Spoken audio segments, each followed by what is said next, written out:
September 21st, 1945. To Abigail, it's been so long since I've seen you, since I got to hear your laugh, since I got to see you smile. I bet you're still as gorgeous as when I met you. Sadly, I can't say the same about me. Abigail, you have no idea how much I hate writing this, but I don't want to shock you when you see me in the flesh. I've been wounded very seriously, though I haven't really let it sink in yet. I'm pretty sure that I'm close to a breakdown, so I need to get this all out of my system. I was with 3 others, McCamey, Corrigan, and Bennett. All 3 were older and more experienced than I was, having all been some of the first boys to sign on willingly, whereas I got drafted a few years later. McCamey was the oldest of our group, and he took it upon himself to teach me how to survive under fire. I never would have made it past the first weeks if it hadn't been for him. Corrigan was the second oldest of the group and had been one of the first in the trenches. He had done some incredible things, but the stuff he saw while in the trenches changed him. He was a silent, morose man, and I never did learn much about him beyond his name and where he'd been stationed. You know how there are some people that just rub you the wrong way? Bennett was one of those guys. He was from some well-to-do family, and if I had to bet money, he had probably tried to bribe the drafters to let him stay in America. I've never met a more nagging, self-centered son of a bitch in my life, and I was stuck with him, and we clashed constantly over the most trivial things. But thankfully, I had McCamey's company, and he was a decent guy. He told good jokes, shared his stash of cigars with us, and acted as the leader of our little band, which I'm sure ruffled Bennett's feathers. You remember the last letter I sent you?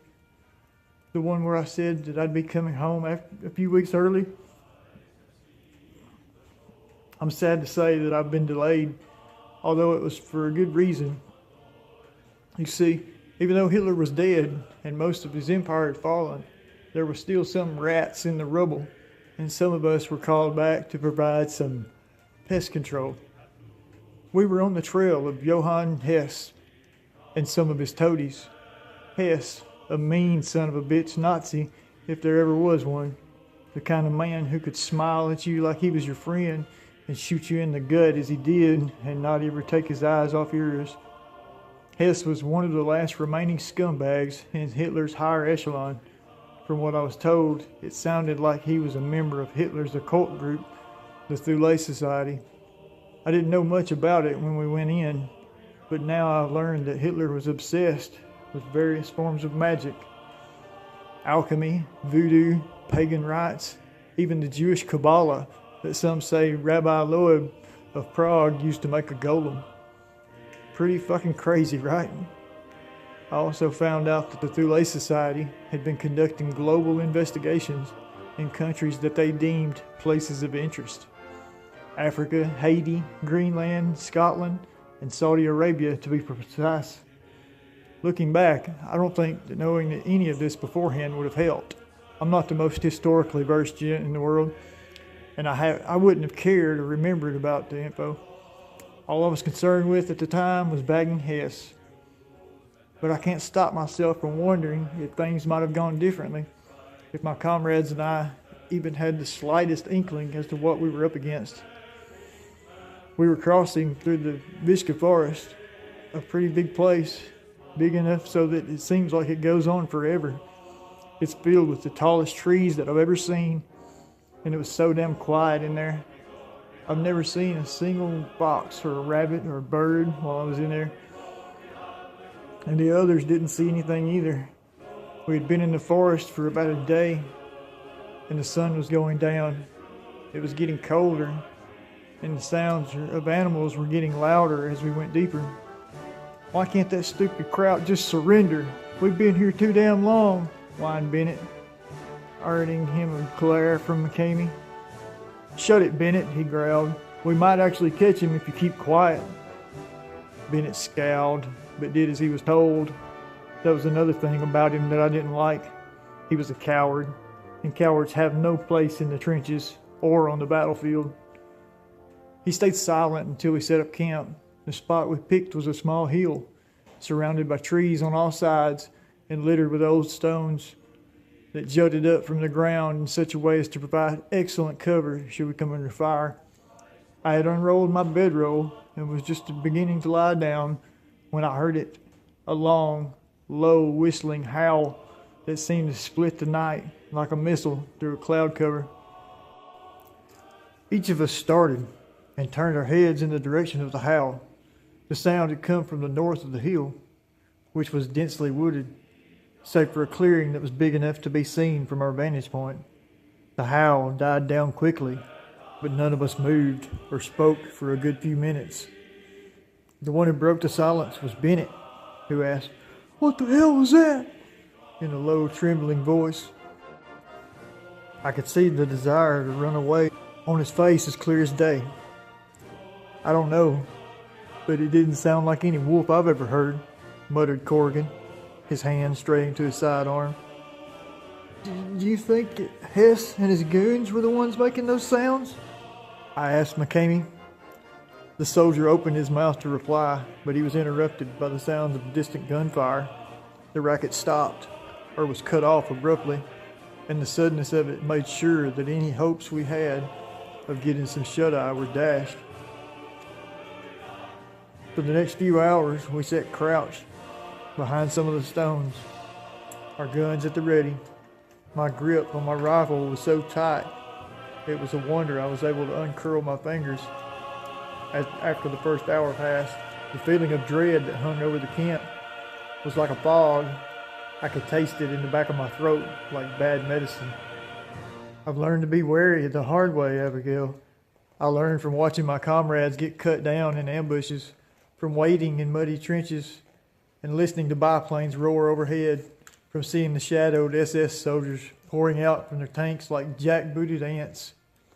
I felt like I was under attack, but there were no bullets or bombs or anything. I couldn't even hear the birds in the trees. All that I could hear was the wind singing through the trees. My fellow soldiers were looking itchy too. They fingered their triggers and plucked at their fatigues restlessly.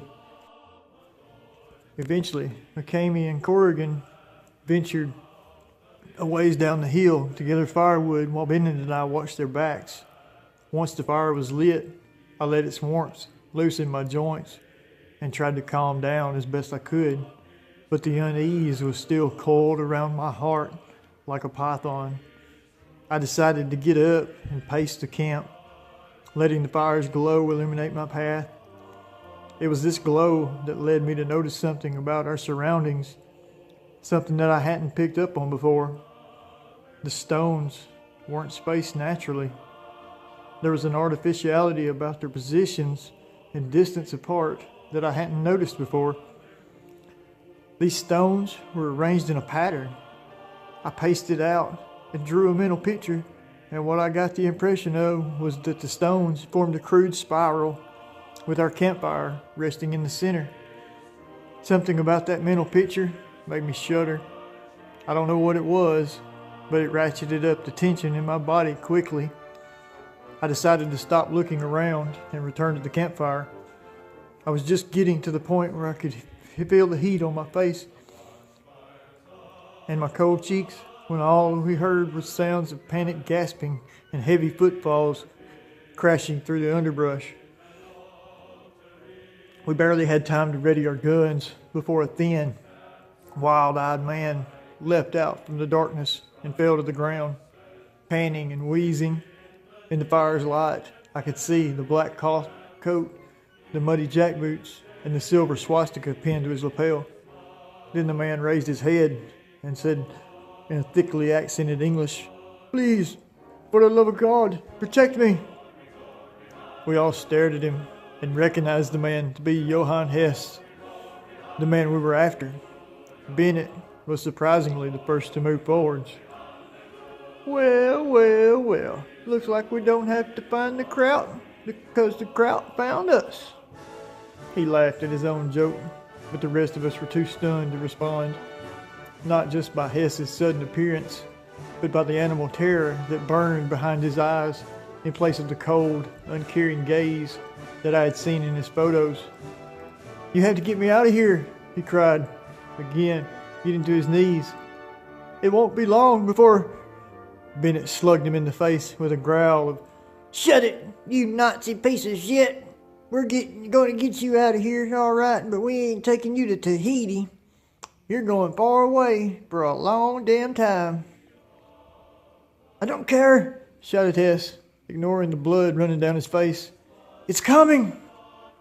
"What's coming?" asked McCamey, intervening before Bennett could hit him again. He crouched next to the terrified man and repeated the question in a calm voice. Hess let out a whimper, and I was shocked to see actual tears in his eyes. "We were running from you people," began Hess.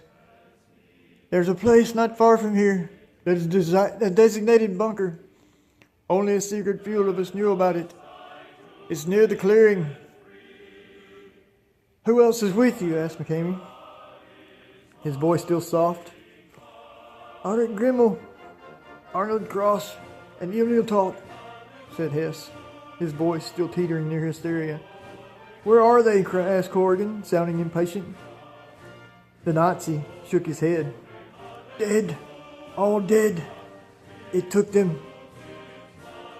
A stillness fell over the camp the moment that those words left his lips, and I felt the hair on the back of my neck prickle. "What the hell are you talking about?" asked Bennett, trying to mask his growing fear and failing. Hess's breathing began to quicken, and he raised his dirty, cut-covered hand to his mouth and bit at his knuckles. I watched as he sobbed brokenly through his teeth. We're at the bunker," he whimpered. "We didn't know that it was a place of interest until later. It was built near an old graveyard, one that was here before the Christians came, a pagan burial ground." Bennett started to interrupt, but a harsh shh from McCamey silenced him. "Some of the men who had been there previously had been excavating it," continued Hess, his eyes glazing over as his hand dropped limply to the ground. "They had found several items of personal interest to the Fuhrer: old grimoires, ceremonial daggers, and an iron coffin. An iron coffin inscribed with old runes and held shut with chains. I had been there previously and had overseen some of the work before I was called back." Hess swallowed thickly and shuddered. I could feel the cold begin to nip at my fingertips, and I shivered. "When we returned, we found that everyone in the bunker was dead. They had been torn apart like some wild animal had been at them, and there were bullet casings everywhere, a whole field of them. But we didn't find any extra bodies. There weren't even any footprints in the blood. All of the men had been killed before they could even run." Off in the distance, I thought I heard something moving through the trees. And the coffin, it was open and it was empty," continued Hess. "Then we heard it moving in the darkness, something fast and not human. And Untermenschlichen, but not." He was silent for a moment, and it took some prodding to get him talking again. "Gimmel tried to fire on it, but it caught his head in its hands and crushed it like it was made of clay. We ran, but it caught taut. Then Kraus, and it dragged him away." "To do what?" asked McCamey, his face stony. "Why are you indulging him?" snarled Bennett. "He's lying to us. Just shoot him." "Bennett, shut up," said Corrigan, his voice steely. Bennett rounded on him, and his hand went to his gun. "Try something, you stupid cowardly shitheel." Corrigan narrowed his eyes and took a step forwards. Put the gun away, rich boy. Then we'll see who's a coward. Their bickering grew in volume and intensity, but my eyes were still fixed on Hess, who was shaking like a whipped dog hearing the sound of a belt. His wide eyes glanced from one end of the camp to the other, hardly blinking. McCamey stood up and went over to intercede, so I was the only one within hearing distance to hear what Hess whispered next. "The Revenant, the undying ghoul. They released it. Now it's after me. To take me and eat my flesh. To take my soul and live even longer. To live forever and keep eating. Untoten. It knows my name. It knows my name." Somewhere close by, a twig snapped. Then the cold grew worse, spreading deeper into my bones like liquid. The wind picked up, and the fire guttered and dimmed, then flared upwards like a spear of light. Yes.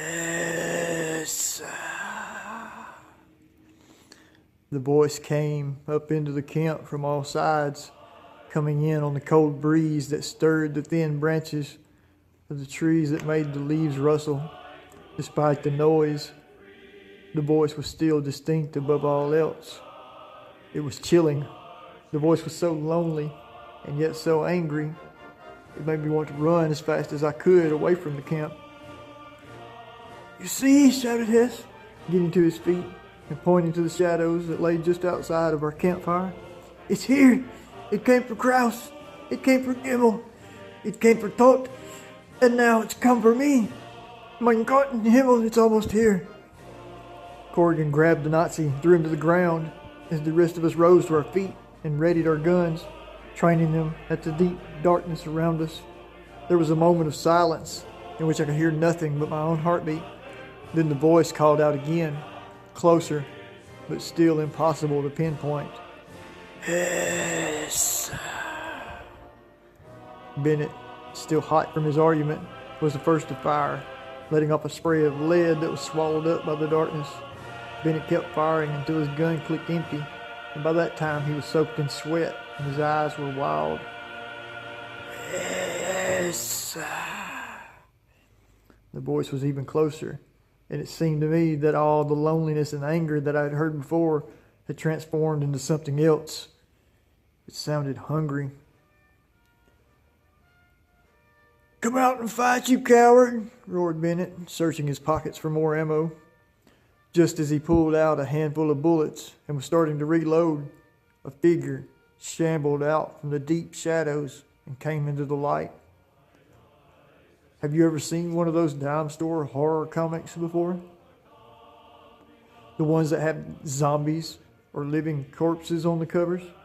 Those illustrated monsters are as close as I can get to a good comparison of the creature that came into our camp that night.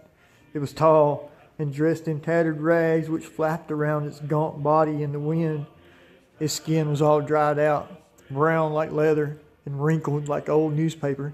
Its lips were shriveled away into nothing, and its teeth were white, far too white to belong to something that had been dead for so long. The rest of its face was skeletal, caved in some spots, and you could see tiny ribbons of fungus in the holes where bones had been. It didn't have eyes either, just two deep, dark sockets that stared ahead into space. But despite this, I got the feeling that it could see just fine. It took everyone a minute for what we were seeing to fully sink in, and by then the Revenant had already made its way into the camp. Bennett was the first one to scream, and his screaming jolted us out of our horrified stupor. McCamey, Corrigan, and I all aimed our guns at the thing and fired. The bullets tore through the Revenant in tiny flurries of dust, but it kept coming. "Yes," it said, opening its lipless maw and pointing a withered finger at the cowering Nazi, who broke out into what sounded like a prayer. Corrigan was the first to run out of bullets, and when that happened, he opted to try attacking it with his bowie knife.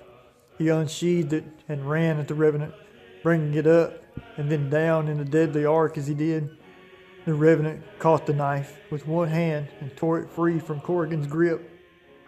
The sound of his fingers snapping like sticks echoed across the camp. Corrigan howled in agony and fell to his knees.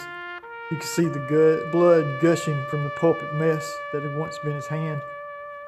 Then the Revenant grabbed Corrigan by the scruff, hauled him up off the ground with one hand, and threw him, still screaming, into the fire. I can still smell his hair burning. Bennett was the next to die. The Revenant simply lashed out with one hand and broke the poor bastard's neck. That left me, McCamey, and Hess. The Revenant moved closer, still hissing Hess's name. McCamey fired off a few more shots at close range, but the bullet still had no effect on it. So he reached for one of his emergency flares, probably hoping to light the living corpse on fire. But Hess moved quicker. He reached around and unsheathed McCamey's knife. Then he held it to his throat.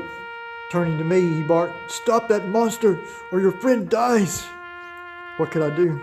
I couldn't let my only real friend in this godforsaken country die, so I reached out and took the flare from his belt. Then I lit it up and faced the undead monster. The Revenant was close enough now for me to see the atrophied muscles beneath its leathery hide move and contract. Its breath fell upon me, and it was so cold it burned. Then it opened its mouth once more and said in that awful whispering hiss of a voice, "John!" Screaming in terror and horror, I lifted the flare up and threw it as hard as I could. The red flame made contact with the dry rags that clung to the Revenant's body, and they burst into flames. But the Revenant kept coming, even as smoke began to drift up through its hollow eyes and rotted mouth, even as its bloated stomach popped like a blister and spilled the slime-encrusted remnants of its last meal, even as it reached out for me. The last thing that I felt before passing out was its hard, bony hand pressing against my face and the flames searing my skin. I awoke sometime later. The campfire had gone out. The darkness of the night was giving way to the pale blue of dawn, and both McCamey and Hess were dead. McCamey lay a few feet away from me, blood drying in a vague halo around his head. His throat had been opened wide by Hess, probably in a last-ditch effort to save his own skin. At least he died quickly. I found Hess, or what was left of him, hanging from a stake amidst the cold embers of the campfire. His body had been torn apart, and what hadn't been taken had been placed inside a crude bag made from his own pale skin. The Revenant was gone, with only a few smoldering footprints and some charred scraps of desiccated flesh to mark its presence in the first place. My face felt like it had been doused in hot grease, and it was only after I managed to stumble back to civilization that I saw what the Revenant had given me in retaliation for standing in the way of its prey. "Abigail, the Revenant burned his handprint onto my face. The doctors say that the scarring won't be too bad, but it's still noticeable, and it still throbs with pain. Sadly, I can't get any skin grafts, as the doctors say that they don't have the equipment to do the procedure. I hope you can still be with me, even with this scar. Something tells me that I'll be needing your company for a very long time. I can still hear the Revenant's call sometimes, when it's the dead of night, and I'm trying to sleep. I know it was real. I know that I'm not crazy, but I haven't told anyone else but you. Please, please don't tell anyone else. Just wait for me, and when I get back, you can see the evidence for yourself. I love you, Abigail, and that's what's getting me through the night. With deepest love, John Lance." Alright guys, it's me, Fear the Great White. Hope y'all enjoyed that Memorial Day Creepypasta. Don't forget to like, comment, and share, and hit that subscribe button. Also, remember this weekend, all those that have gone and given the ultimate sacrifice so that we can do shit like this and have a little bit of freedom and have a little better life. No matter how bad we think we got it, in truth, we've really got it pretty damn good. So if you see a serviceman or a woman shake their hand, tell them thank you, tell them we appreciate them, hug their neck, just show them that we care. Hope you all have a great weekend. I'm for the Great White. I love you all. Peace. I'm out. Bye.